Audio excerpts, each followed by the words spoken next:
3 responsables de la société Jirama ont été placés sous mandat de dépôt après avoir été interrogés par le pôle anticorruption.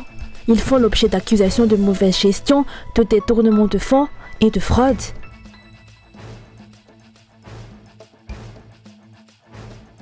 La police économique de Thomas a démasqué 2 individus qui se livraient à la vente de faux or. Ces individus se livraient également à d'autres formats d'escroquerie.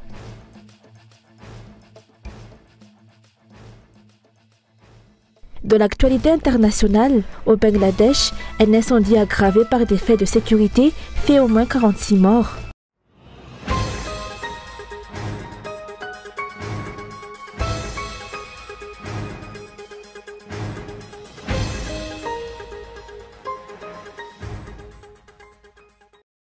Trois responsables de la société Jirama ont été placés sous mandat de dépôt après avoir été interrogés par le pôle anticorruption. Ils font l'objet d'accusations de mauvaise gestion, de détournement de fonds et de fraude. Au total, 18 personnes ont été interrogées dans le cadre de cette enquête, y compris le directeur général par intérim. Une des accusations concerne également une fraude présumée dans l'achat de groupes électrogènes pour le district de Mande. L'enquête a débuté cette semaine et se poursuivra selon les explications. Bien que le nom des personnes sous mandat de dépôt n'ait pas été divulgué officiellement, certains ont été rendus publics en ligne. Comme c'est souvent le cas dans le pays, seuls ceux qui répondent à la convocation sont sanctionnés, tandis que ceux qui ne se présentent pas semblent échapper à toute action. Parmi les personnes soupçonnées de détournement figurent les anciens directeurs généraux par intérim, Rivra Daniel et Vunjan Diamang, pour des faits survenus entre 2018 et 2021. Il reste à voir quelle sera la suite pour eux. À cela s'ajoutent des accusations d'indemnités excessives ou primes exceptionnelles. Des mandats d'arrêt et des interdictions de quitter le territoire ont été émis à leur encontre, mais jusqu'à présent, ils sont restés sans effet. Les actions de ces responsables ont plongé la société Jirama dans de graves difficultés, et bien que la loi ait été appliquée pour certains, pour d'autres, ce n'est malheureusement pas le cas.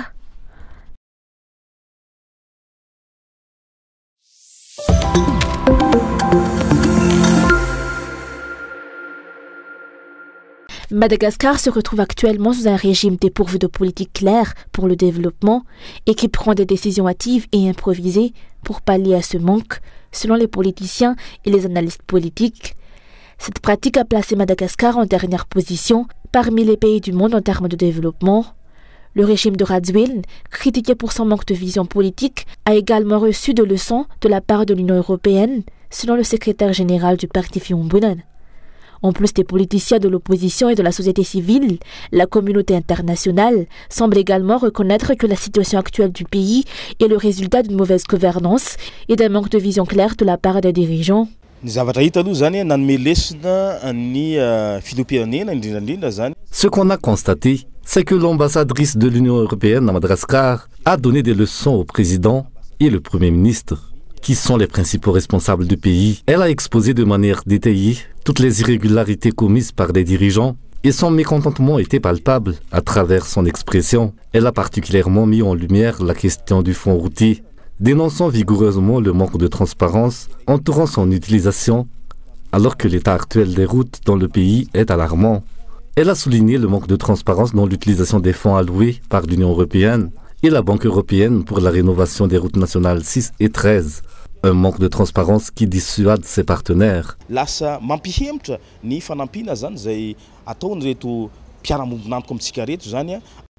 Madagascar est classé 5e pays le plus pauvre au monde et le premier en termes d'insécurité alimentaire, selon la Banque mondiale.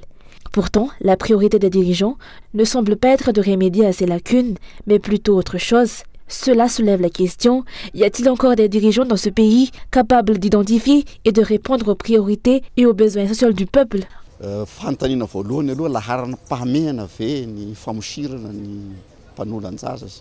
castration des violeurs de mineurs est-elle une priorité? Certes, il s'agit d'un crime odieux, mais je ne pense pas que ce soit la priorité actuelle. Pourtant, la première mesure prise par ce régime, après sa prise de pouvoir, a été celle-ci. Une décision qui, semble-t-il, n'a pas été suffisamment réfléchie avant d'être proposée. Le même scénario se répète avec le projet d'autoroute. C'est maintenant qu'il pense à obtenir le permis environnemental, alors qu'il ose évoquer le Manarapint, le règle de l'art. Ces actions sont penteuses. Elles représentent une perte de temps et d'argent public. J'en appelle à tous les intellectuels, à ceux qui ont fait des études supérieures dans ce régime, à bien approfondir avant de prendre des décisions.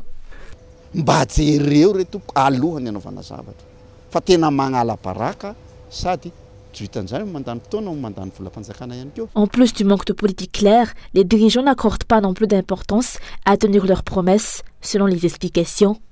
Ce régime semble manquer de clarté politique, ce qui le conduit à recourir à des diversions pour détourner l'attention du public. Des questions comme celle de la castration, qui ne sont pas prioritaires, sont mises en avant, tout comme la construction de téléphériques, alors que les routes sont gravement endommagées. Une situation qui a suscité une réaction de la part de l'ambassadrice de l'Union européenne.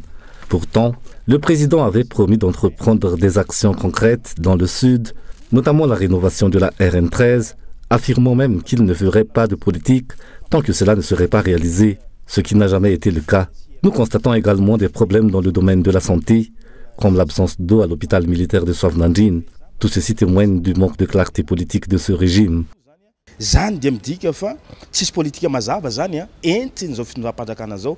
Il n'y a pas de transparence dans le pays et ceux qui détiennent le pouvoir font ce qu'ils veulent à sa tête. Un exemple flagrant en est le projet de Peblen, prévu dans le sud de l'île. Malgré les affirmations selon lesquelles le projet aurait déjà débuté et dont la première pierre a été inaugurée le 22 avril 2023, ce n'est qu'au dernier conseil des ministres de cette semaine que les entreprises chargées des travaux ont été présentées. Les dirigeants ont ainsi inauguré le début du projet pour frimer, mais à cette époque, les entreprises pour réaliser les travaux n'avaient pas encore été identifiées. Les observateurs se demandent s'il y a eu un processus d'appel d'offres pour le choix des entreprises et pourquoi ce sont les entreprises turques et chinoises qui ont été choisies. La question se pose également quant au calendrier des travaux et s'il y a assez de fonds pour réaliser le projet à son terme. Le peuple réclame une transparence totale dans l'utilisation de ces fonds.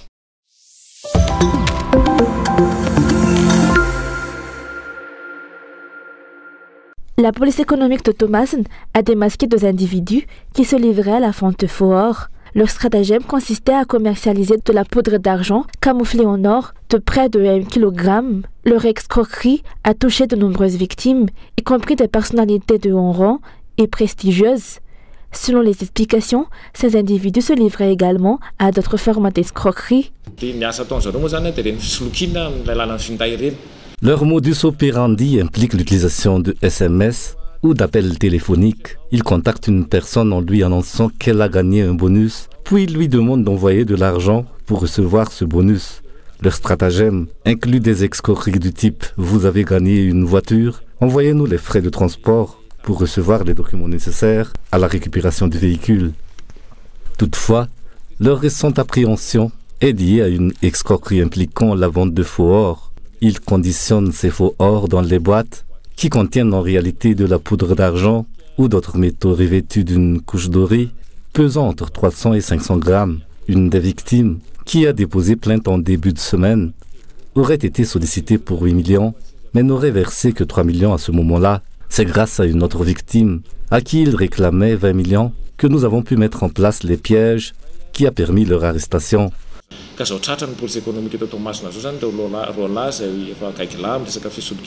Ces 2 individus ne représentent qu'une fraction d'un vaste réseau d'escroquerie qui touche l'ensemble de l'île. Ils ne sont pas les cerveaux de l'opération. Les véritables instigateurs sont toujours en liberté, échappant à la justice jusqu'à présent.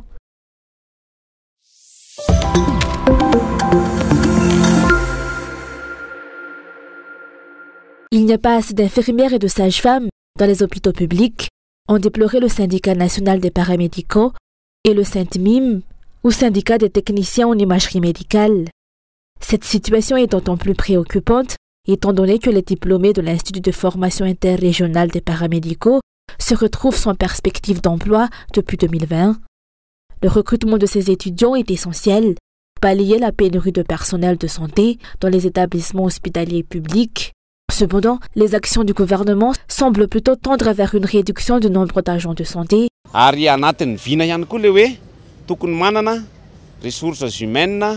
Le ministère de la Santé publique devrait disposer de ressources humaines en quantité suffisante et de qualité pour atteindre sa vision. C'est un objectif louable, mais nous constatons de nombreuses lacunes qui doivent être corrigés pour y parvenir, notamment en ce qui concerne l'insuffisance de personnel.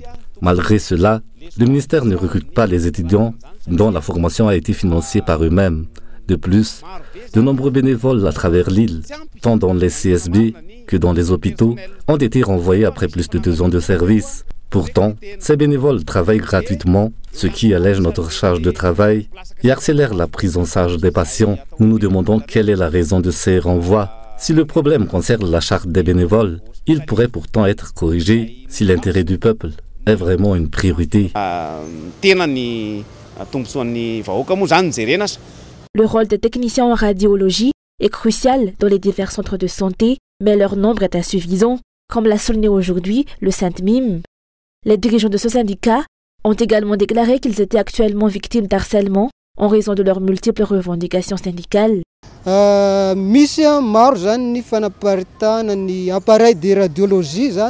De nombreux appareils de radiologie sont déployés et les équipements augmentent par district. Mais il n'y a pas assez de recrutement de techniciens. C'est pourquoi nous demandons la systématisation des recrutements avec un recrutement chaque année.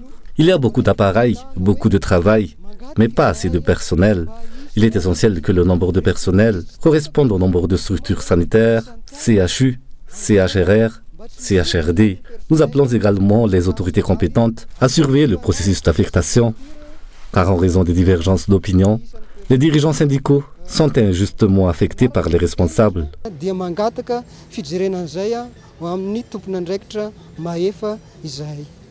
Rappelons que les étudiants ayant terminé leur formation à l'Institut de formation interrégionale des paramédicaux ont commencé à revendiquer leur recrutement en tant que fonctionnaires jeudi dernier. Environ 1400 diplômés sont sortis de l'IFIRP entre 2020 et 2022 et se retrouvent aujourd'hui sans emploi.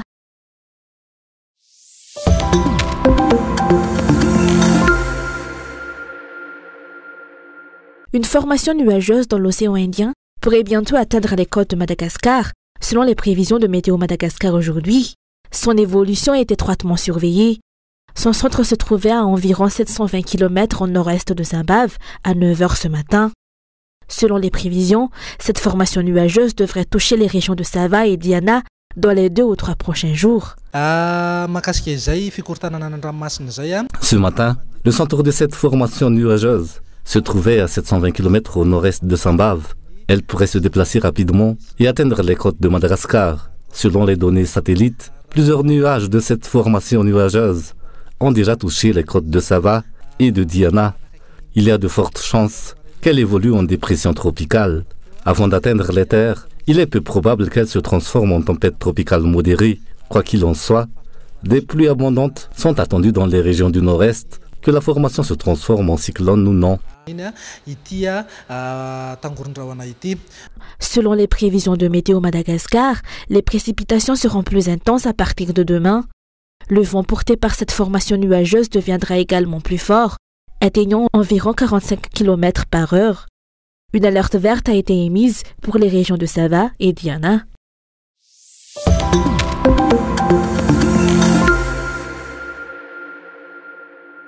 20 personnes du Fuktan Dabat, commune de Marobib, ont été victimes d'intoxication alimentaire depuis mardi dernier. Certains ont été admis à l'hôpital pour recevoir des soins. Selon les habitants locaux, ces personnes ont contracté la maladie en consommant de la soupe et des plats préparés achetés chez un vendeur dans la rue. D'autres malades n'ont pas pu se rendre à l'hôpital en raison de contraintes financières et tentent de se soigner chez eux.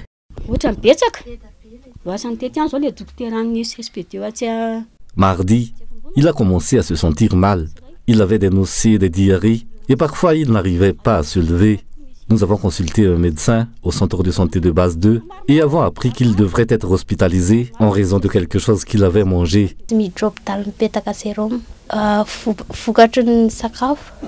Les médecins ont souligné que cette saison est propice à l'apparition de la dysenterie, une maladie caractérisée par des troubles de l'estomac et des diarrhées. Cela est le résultat de la propagation de la saleté et de la consommation d'aliments périmés.